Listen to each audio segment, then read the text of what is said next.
আসসালামু আলাইকুম। প্রিয় দর্শক, অন্য মঞ্চের আলাপচারিতায় আপনাদের সকলকে আমন্ত্রণ জানাচ্ছি। বাংলাদেশের প্রধানমন্ত্রী তারেক রহমান এক ঝুড়ি ব্রিফকেস ভর্তি ধরুন প্রতিশ্রুতিপত্র নিয়ে এসছেন। আপনারা যা যা কাগজে একেবারে গলা ফাটিয়েছেন দিস্তে দিস্তে লিখে, সব কটাই কিন্তু ফলে গেছে। সে তিস্তা প্রকল্প বলুন, আর্থিক অনুদান বলুন, প্লেন কেনা, আপনাদের হয়ে যুদ্ধে অংশগ্রহণ করা, সবকিছুতে চীন রাজি হয়ে গেছে। এখন পরে যে খবরটা পাওয়া গেল তাই তো আমি রীতিমতো গাল চুলকাচ্ছি, যে মালয়েশিয়ায় গিয়ে শ্রমবাজার খুলতে ব্যর্থ হলেন, চীনে গিয়ে তিনি 17টা সমঝোতাপত্র সই করেছেন, যাকে বলে মেমোরান্ডাম অফ আন্ডারস্ট্যান্ডিং। পৃথিবীতে মেমোরান্ডাম অফ আন্ডারস্ট্যান্ডিং মানে এরকম সই হয় কোটি কোটি, কিন্তু আলোর মুখ দেখে কটা।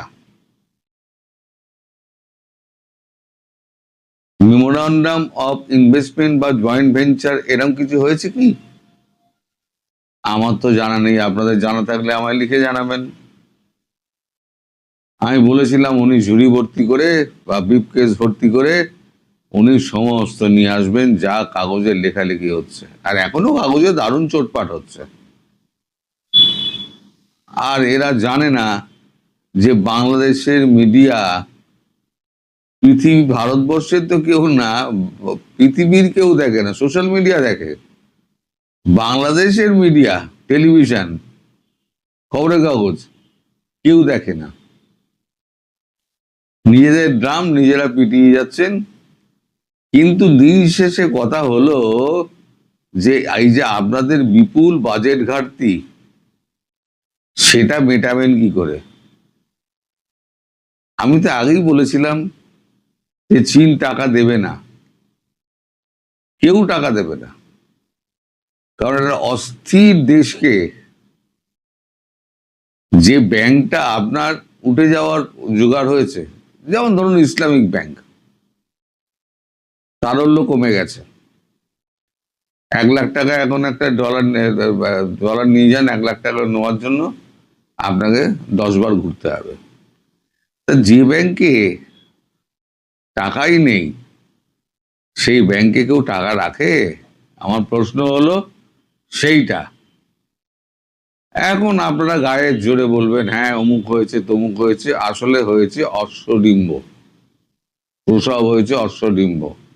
হাতে এক বাটি চাউমিন ধরিয়ে দিয়েছে, ভাই চাউমিন খেয়ে বাড়ি চলে যাও।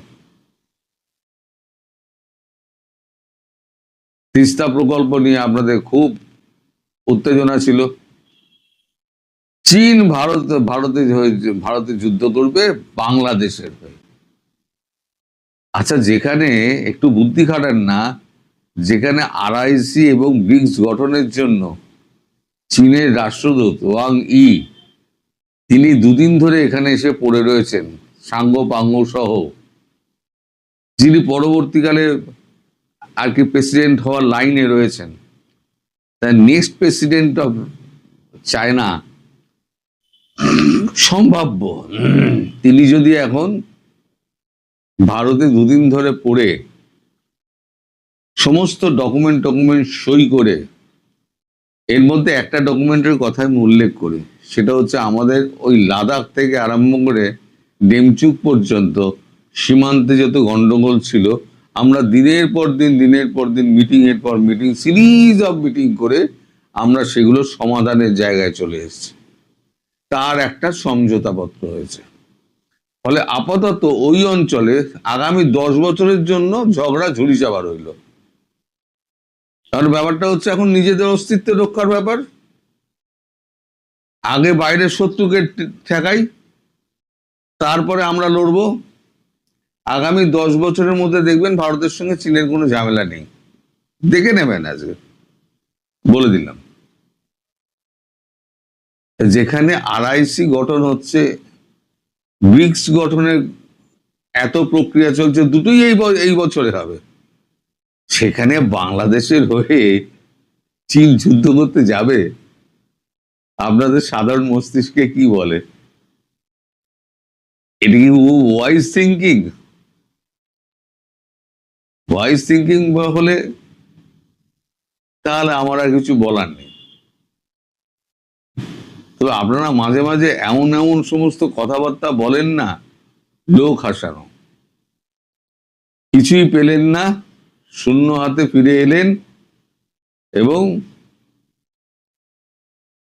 মানে প্রথাগত যে আপনার প্রথাগত যেটা আপ্যায়ন, সেটাও তার জুটল না। মোটামুটি প্রধানমন্ত্রী হিসেবে প্রথম সফর তার একেবারে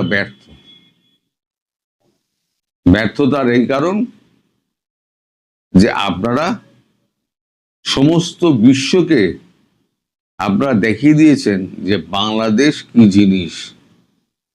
আপনারা বাংলাদেশকে যারা চিনত না, এখন বাংলাদেশের নাম করলে পৃথিবীর সব কটা দেশ এখন চেনে। কারণ সন্ত্রাসবাদ কি জিনিস সেটা কিন্তু পাকিস্তানের পর আপনারা দেখিয়ে দিয়েছেন। ইউরোপ অনেকদিন আগে থেকেই সাবধান হচ্ছিল, এখন কিন্তু ইউরোপ কিন্তু আরো সাবধান হচ্ছে। সব রাইট উইং গুলো, আমি আগেও বলেছিলাম, সব রাইট উইং গুলো কিন্তু আস্তে আস্তে জাগছে।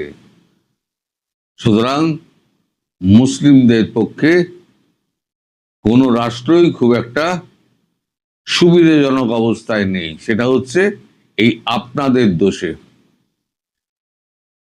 পাকিস্তানের যেরকম অবস্থা হয়েছে বা হচ্ছে, আপনাদের সেই অবস্থা হচ্ছে, এবং সামনে আরো কঠিন দিন আসছে। আমি বলেছিলাম দুর্ভিক্ষের পদধ্বনি শোনা যাচ্ছে, দুর্ভিক্ষের পদধ্বনি কিন্তু শোনা যাচ্ছে। আপনারা সতর্ক হন। সতর্ক না হলে ধর্ম কিন্তু আপনাকে খাওয়াবে না, আপনার বাচ্চাকে খাওয়াবে না। ধর্ম পালন তখনই হবে যখন আপনার পেটে দানা পানি পড়বে। আপনাকে ধর্ম ধর্ম ধর্ম ধর্ম করে না আপনারা নিজেদের দেশটা 12টা বাজিয়ে দিলেন। ধর্ম দরকার, নিশ্চিতভাবে দরকার। মানুষের জীবনে বেঁচে থাকার একটা বড় অবলম্বন হচ্ছে ধর্ম, কিন্তু ধর্মটাই সব নয়। খাবার যেমন বেঁচে থাকার জন্য একটা উৎস, কিন্তু খাবারই সব নয়। টাকাও বেঁচে থাকার উৎস, কিন্তু টাকাই সব নয়। সবকিছুই একটা পরিমাণ রয়েছে। কোনটা কতটা আমি করব, সব কিন্তু দাঁড়িপাল্লায় মাপা আছে।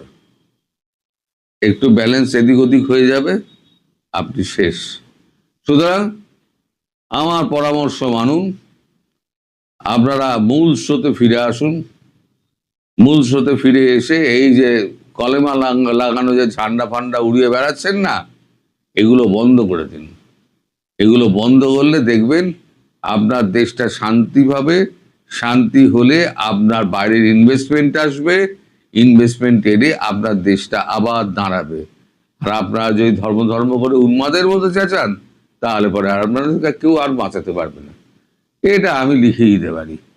আর ভবিষ্যৎ তো ওপরওয়ালাই জানে। আপনারাও ভালো কামনা করুন, আমিও ভালো কামনা করি। অবশেষে তারেক রহমানের মালয়েশিয়া এবং চীন সফর শেষ হয়েছে।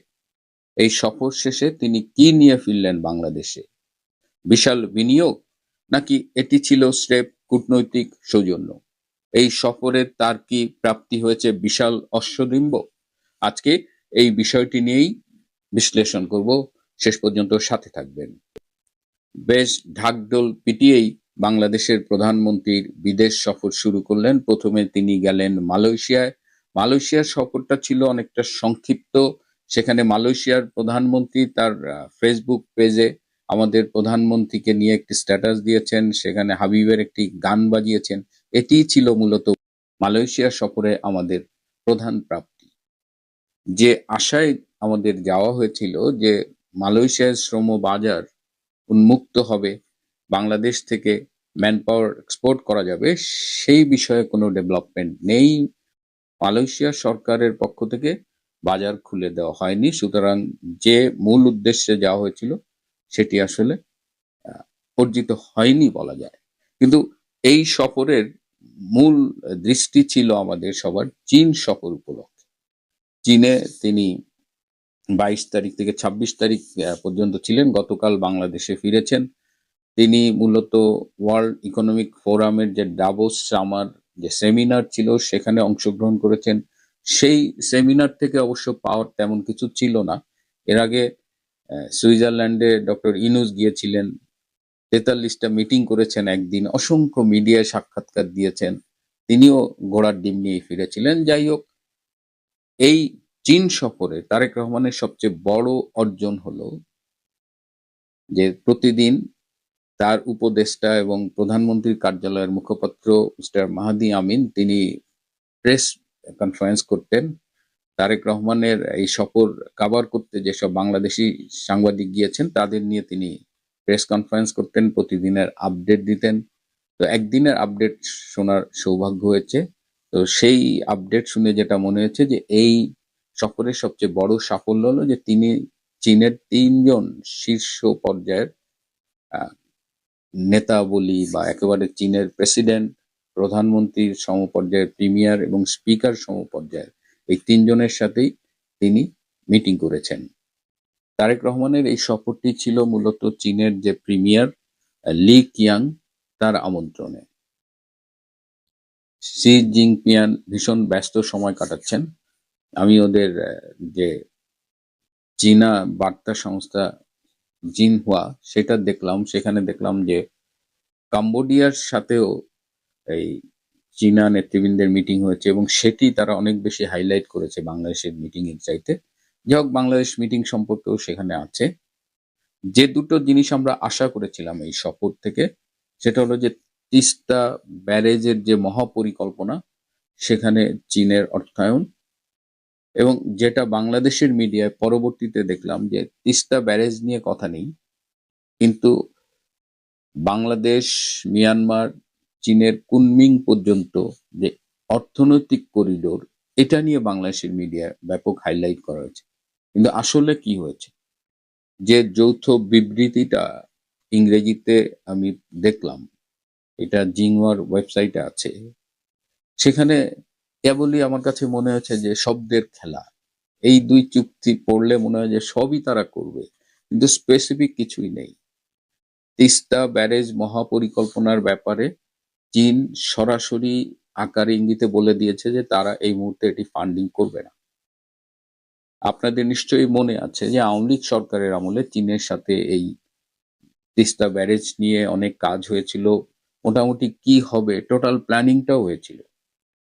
কিন্তু শেষ মুহূর্তে 2024 সালে নির্বাচিত হবার পরে শেখ হাসিনা যখন চীনে যান, তখন চীন থেকে যখন এই তিস্তা ব্যারেজ পরিকল্পনা বাস্তবায়নের কথা বলা হয়, তখন শেখ হাসিনার সরকারের পক্ষ থেকে বলা হয়েছিল যে বর্তমান বাস্তবতায় এই তিস্তা ব্যারেজ তারা সবাইকে নিয়ে করতে চায়, এখানে চীনেরও একটা স্টেক আছে, এখানে ভারতেরও একটা স্টেক আছে, সুতরাং তারা শুধুমাত্র চীনের সাথে এই ব্যারেজটা করতে পারবে না, এবং যার ফলে চীনের সাথে একটা দূরত্ব তৈরি হয়েছিল সেই সময়।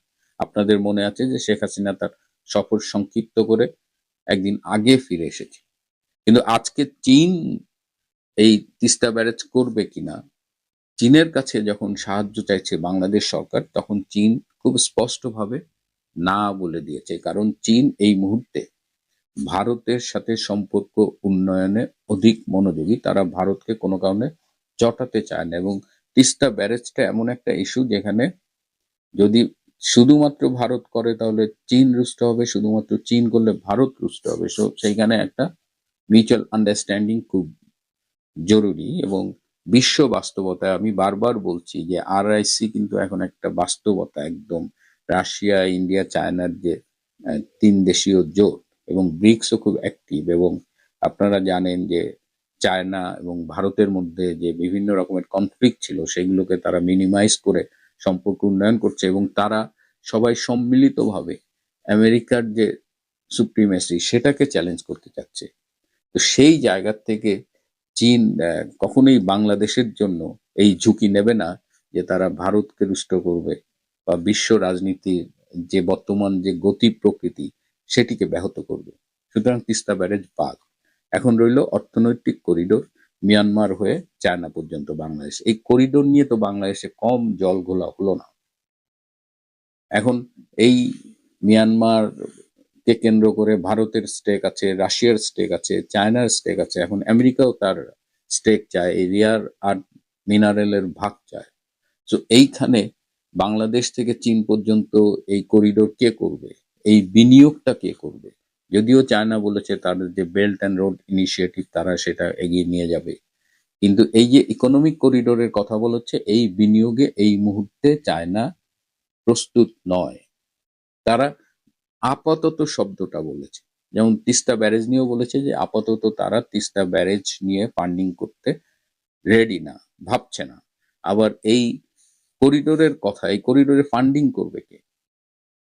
এই করিডোরে ফান্ডিং করতে গেলে আমেরিকার সাথে যে 3টা চুক্তি বাংলাদেশ সরকার স্বাক্ষর করেছে সেই 3টা চুক্তি অনুযায়ী তো এইখানে এই করিডোর করতে গেলে যারা বিনিয়োগ করবে তাদের ব্যাপারে আমেরিকার ক্লিয়ারেন্স লাগবে।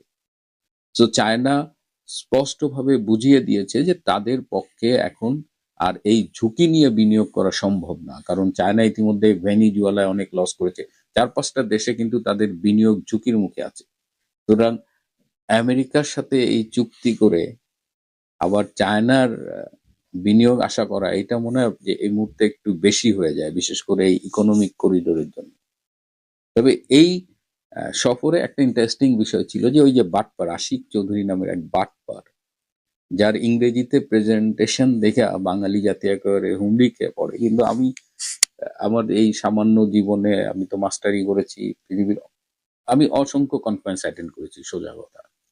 তা আমার কাছে কখনোই মনে হয়নি যে আশিকের প্রেজেন্টেশন আহামরি কিছু।